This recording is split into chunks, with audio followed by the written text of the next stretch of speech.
These are devotions for people at a social distance. Well, we're coming to the end of June, which means that thoughts of patriotism in the air are in the air. We get into the season when we celebrate our country and what makes it so great and wonderful. And and yeah, I love my country.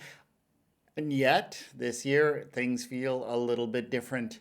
This morning in my devotions, I was reading Psalm 33, and I happened to stumble into the English Standard Version, which is a very sort of literal word to word translation that holds on to some of the original idioms of the Hebrew, even though they don't quite translate perfectly into English. And this passage kind of struck me.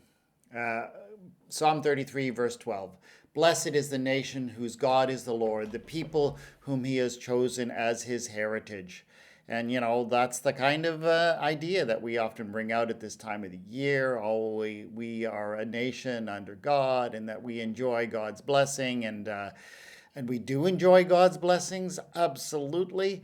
But there's also something that goes with that. And I get a sense of that in verse 13. The Lord looks down from heaven. He sees all the children of men. The Lord looks down from heaven and he sees all of the children. And does he see the children who were taken from their families and placed into residential schools? Does he see the children who never came home from those residential schools? Does he see those children who were buried in unmarked graves or sometimes in mass graves on the grounds of residential schools? And the answer, of course, has to be yes, God does. Finding the favor of God as a nation is an ongoing struggle and a work.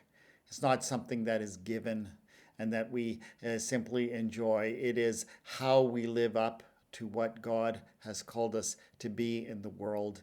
And honestly, this year, looking back on the history of our country and the present of our country, we need to recognize our failures to do that. We need to recognize that sometimes we have indeed failed to be the nation that we are called to be, that we have aspired to be, especially in our treatment of certain peoples.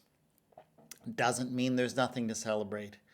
We celebrate the promise of a nation, and that promise is what we seek to fulfill into the future. Our celebration of what our country is needs to become more of a celebration of what our country can be as we work and we struggle to make it that. This, I believe, is what God might be calling to us to do this year as we approach Canada Day. Lord our God, help us struggle towards being the country you have called us to be. Amen.